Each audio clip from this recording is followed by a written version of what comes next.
Hello students, welcome to B pharmacy. Myself Raju मिस मंडल। तो चलिए स्टार्ट करते हैं हमारा न्यू वीडियो। हमारा यूरिनरी सिस्टम चल रहा है और हमारा थ्री वीडियोस आ चुके हैं। ठीक है, अब बात करते हैं हम लोग नेफ्रॉन। इस वाले वीडियो में हम लोग ये चैप्टर जो पार्ट 4 है, इस वाले वीडियो में हम लोग देखने वाले हैं नेफ्रॉन के पार्ट्स देखेंगे। नेफ्रॉन क्या होता है वो देखेंगे। नेफ्रॉन आपको पता ही होगा कि किडनी का सबसे फंक्शनल बेसिक फंक्शनल यूनिट है, जहाँ पर किडनी के अंदर जो हम लोग बोलते हैं यूरिन का फॉर्मेशन, ब्लड का फिल्ट्रेशन, ये कहाँ होता है? ये नेफ्रॉन के कारण ही हो पाता है। तो ये नेफ्रॉन जो मेन यूनिट है, मतलब बेस फंक्शनल यूनिट है किडनी का, वो देखने वाले हैं। ठीक है, स्टार्ट करें। तो पार्ट्स ऑफ नेफ्रॉन देखेंगे। नेफ्रॉन्स क्या होते हैं? फंक्शनल यूनिट्स होते हैं किडनी के। ईच नेफ्रॉन्स में आपको पता होगा, ये सब आपने पहले भी पढ़ चुका है, बस आपको ये रिवाइज करना है। दो पार्ट्स होते हैं, एक रीनल कॉर्पसल होता है, और रीनल कॉर्पसल आपको पता होगा ये पार्ट होता है रीनल कॉर्पसल। मैं आपको बता दूं तो ये वाला पार्ट, ये जो पूरा ब्लड कैपिलरी प्लस ये बोमेंस कैप्सूल को मिला करके जो बनता है वो रीनल कॉर्पसल या फिर ग्लोमेरुलर कॉर्पसल बोलते हैं पूरे को। ठीक है, इतना आपको ध्यान रखना है। फिर इसके बाद हम लोग ये बात करते हैं रीनल ट्यूब्यूल। कॉर्पसल एक पार्ट हो गया और दूसरा पार्ट होता है रीनल ट्यूब्यूल।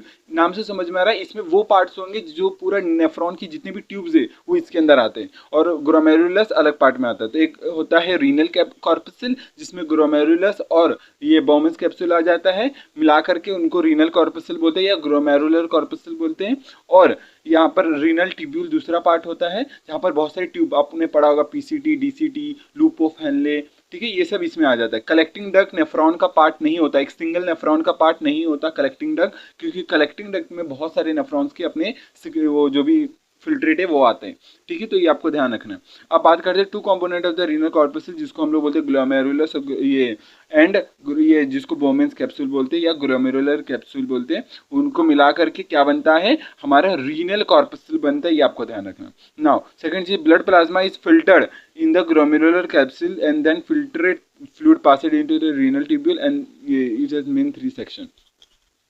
इतना याद रखना है कि जो भी फिल्टर है, जो भी ब्लड का फिल्ट्रेशन हुआ ग्लोमेरुलर ये रीनल कॉर्पसल में, वहां से वो फिल्ट्रेट किस में जाएगा? ट्यूब्यूल्स में। और ट्यूब्यूल्स में आपको पता है ये रीअब्जॉर्प्शन होता है, सेक्रीशन होता है, ये सब प्रोसेसेस होते हैं, और वो रीनल ट्यूब्यूल्स के थ्रू ये पास ऑन होके एंड देन कंसंट्रेटेड यूरिन या यूरिन नॉर्मल यूरिन बनता है। और कौन से पार्ट है? PCT proximal convoluted tubule, nephron के लूप जिसको लूप ऑफ हेनले, और डिस्टल कॉन्वोल्यूटेड ट्यूब्यूल जिसको हम डीसीटी बोलते हैं। ये सब आपने पहले भी पढ़ चुका है, बस हम रिवाइज कर रहे हैं। नेफ्रॉन के पार्ट अगर फ्लो चार्ट में भी आपको लिखना है तो ये भी लिखना होना चाहिए कि नेफ्रॉन के दो पार्ट, रीनल कॉर्पसल और रीनल ये ट्यूब्यूल। रीनल कॉर्पसल में ग्लोमेरुलस और ये बोमेंस कैप्सूल आता है, और रीनल ट्यूब्यूल्स में पीसीटी, डीसीटी और लूप ऑफ हेनले आता है।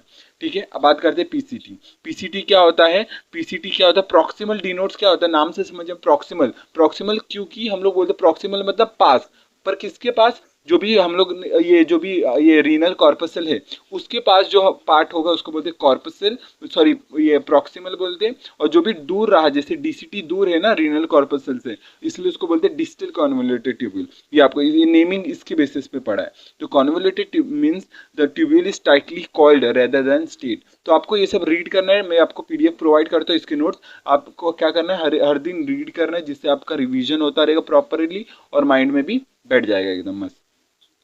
Renal corpuscle and both convoluted tubule lies with in the cortex. और आपको पता होगा ये भी जो भी ये अगर नेफ्रॉन का डायग्राम बताओ किडनी के अंदर, ये देखो ये रहा किडनी।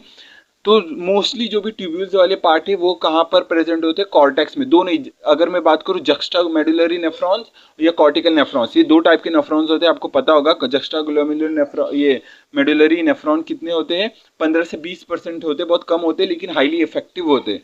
ठीक है, क्योंकि यही मेन इंपॉर्टेंट आते हैं काउंटर करंट मैकेनिज्म में, जहाँ पर कंसनट्रेटेड यूरिन बनता है। जब बॉडी में वाटर की कमी हो तो कंसनट्रेटेड यूरिन का फॉर्मेशन होता है, जहाँ पर सबसे कम वाटर होता है उसके अंदर। और ये इन लोग की ये जक्स्टा मेडुलरी नेफ्रॉन के कारण ही हो पाता है ये काउंटर करंट मैकेनिज्म। और दूसरा होता है कॉर्टिकल नेफ्रॉन, तो जिसका लूप ऑफ हेनले बहुत कम आता है मेडुला के पास, इसको बोलते हैं हम लोग कॉर्टिकल नेफ्रॉन। आगे अभी पढ़ेंगे, अभी इतना ध्यान रखो कि ये जो कॉर्टिकल नेफ्रॉन बोलो या जक्स्टा मेडुलरी नेफ्रॉन बोलो, दोनों नेफ्रॉन की जितने भी ट्यूब्यूल्स वाले पार्ट है वो ऊपर कॉर्टेक्स में रहेंगे, और मेडुला में सिर्फ और सिर्फ लूप ऑफ हेनले होने वाला है। ठीक है, दोनों नेफ्रॉन की बात करूं तो लूप ऑफ हेनले ही ये मेडुला में रहेगा, जहां पर मेडुला में जो लूप ऑफ हेनले है वो डीप रहेगा किसके अंदर? जक्स्टा मेडुलरी नेफ्रॉन के अंदर, और जो कॉर्टिकल नेफ्रॉन है उसका जो लूप ऑफ हेनले वो मेडुला के अंदर बहुत कम सा जाएगा, ठीक है, बहुत थोड़ा सा जाएगा, इसलिए उसको कॉर्टिकल नेफ्रॉन बोलते हैं कि उसका मोस्टली पार्ट कहाँ पर होता है, कॉर्टेक्स में होता है। ये आपको ध्यान रखना है। तो 15 से 20, 80 से ये 45% आपको याद रखना है कॉर्टिकल नेफ्रॉन होते हैं, 15 से 20% जक्स्टा मेडुलरी नेफ्रॉन्स होते हैं, ये आपको ध्यान रखना है। बाकी ये सब ये हर एक किडनी में, एक ये भी एक फैक्ट है, हर एक किडनी में 1 मिलियन नेफ्रॉन्स होते हैं, ये भी आपको ध्यान रखना है क्योंकि एमसीक्यूज में पूछ सकते हैं। तो किडनी में कितना होता है, 1 मिलियन नेफ्रॉन होते हैं हर एक किडनी, ईच किडनी में कितना 1 मिलियन नेफ्रॉन, तो दोनों किडनी में 2 मिलियन नेफ्रॉन। फिर कौन से लूप क्या काम करेंगे, रीअब्जॉर्प्शन का काम करते हैं, सिक्रीशन का काम करते हैं, इसमें वाटर का मैक्सिमम एब्जॉर्प्शन होता है किसके अंदर, पीसीटी के अंदर, प्रॉक्सिमल कॉन्वोल्यूटेड ट्यूब्यूल के अंदर। फिर ascending loop of Henle, descending loop of Henley आपको पता होगा। ये जो लूप ऑफ हेनले आपको याद रखना है कि जो भी ये जो नीचे जा रहा है ये वाला पार्ट, इसको बोलेंगे डीसीटी, और इसको बोलेंगे, सॉरी इसको क्या बोलेंगे, डिसेंडिंग लूप ऑफ हेनले, इसको बोलेंगे असेंडिंग लूप ऑफ हेनले। तो जो भी असेंडिंग लूप ऑफ हेनले में 2 पार्ट होता है, नीचे आपको पता होगा ये थिन वाला पार्ट, और ऊपर जो पार्ट होता है वो थिक वाला पार्ट होता है। तो थिन और थिक वाला पार्ट होता है, ये आपको ध्यान रखना है। थिन और थिक ये 2 पार्ट होते हैं असेंडिंग लूप के। तो जो स्टार्टिंग वाला पार्ट होता है वो thin ascending loop of Henley, और जो ऊपर साइड वाला पार्ट होता है वो thick ascending loop of Henley, ये होता है।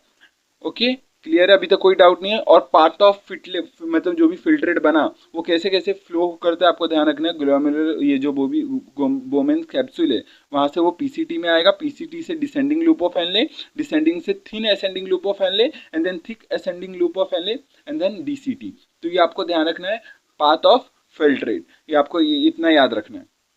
तो अभी तक पढ़ा क्या, रिवाइज करा दूं, बस इतना ही याद रखना है। नेफ्रॉन के पार्ट्स में आपको खुद से बना के आना है, ये डायग्राम आपको मेन इंपॉर्टेंट है, लेबलिंग इंपॉर्टेंट है, ये करके आना है, कैसे कैसे क्या काम है वो लिखना है। तो पूरा ओवरऑल रिवाइज करवा देता हूँ। पार्ट्स ऑफ नेफ्रॉन, नेफ्रॉन के ये 2 पार्ट होते हैं, रीनल कॉर्पस्कल और दूसरा होता है रीनल ट्यूब्यूल। रीनल कॉर्पस्कल में क्या आता है, ये हमारा बोमेन्स कैप्सूल प्लस ग्लोमेरुलस जो भी कैपिलरी वो मिला करके रीनल कॉर्पस्कल। और जो ट्यूब्यूल वाले पार्ट में पीसीटी, डीसीटी और लूप ऑफ हेनले आते हैं। लूप ऑफ हेनले में भी ascending loop, descending loop. Ascending loop के 2 पार्ट्स होते हैं, thin ascending loop, thick ascending loop. वो थिन और थिक क्यों बोलते हैं, क्योंकि वहां पर सेल्स वेरी करते हैं, ठीक है। जो थिन वाले पार्ट है उसमें बस सिंगल लेयर मतलब वो होते हैं, दैट इज ये स्क्वामस एपिथेलियम होते हैं क्योंकि एक्सचेंज करना होता है। और जो थिक वाले पार्ट में उसमें शायद क्यूबॉइडल होते हैं, यहाँ पर पूरा लिखा है। ओके, तो ये और आपको याद रखें कि हर एक किडनी में 1 मिलियन नेफ्रॉन होते हैं, और ये जितने भी डीसीटी जाके कनेक्ट हो जाते हैं कलेक्टिंग डक्ट से, बहुत सारे डीसीटी, बहुत सारे नेफ्रॉन्स के डीसीटी क्या होते हैं, कनेक्ट हो जाते हैं कलेक्टिंग डक्ट पे, और ये कलेक्टिंग डक्ट फिर फर्दर यूरिन को लेके आता है। और ये फर्दर हम लोग पार्ट पढ़ेंगे कि कलेक्टिंग डक्ट से फिर हम लोग ने पढ़ा भी यही वाला, कलेक्टिंग डक्ट से फिर कहाँ पर आता है, ये वहाँ पर आता है पेपिलरी डक्ट, फिर पेपिलरी डक्ट से फिर आता है ये minor calyx, major calyx, then ये रीनल पेल्विस, फिर रीनल पेल्विस से फिर आता है ये यूरेटर, यूरेटर से urinary bladder, and then urethra. ये आपको फ्लो चार्ट आपको ध्यान रखना है कैसे कैसे फिल्ट्रेट यूरिन मूव कर रहे हैं। फिर 80 to 85% नेफ्रॉन कॉर्टिकल नेफ्रॉन्स होते हैं, 15 से 20% आपको जक्स्टा मेडुलरी नेफ्रॉन होता है। फिर ये भी आपको पार्ट रखना है। और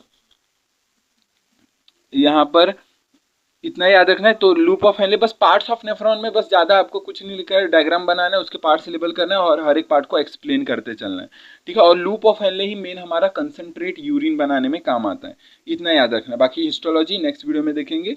इस वीडियो के लिए पार्ट्स ऑफ नेफ्रॉन के लिए इतना ही रखते हैं। बाकी वीडियो समझाए कि नहीं बताना कमेंट में। मिलते हैं नेक्स्ट वीडियो में, तब तक के लिए टेक केयर, जय हिंद, जय भारत, बाय।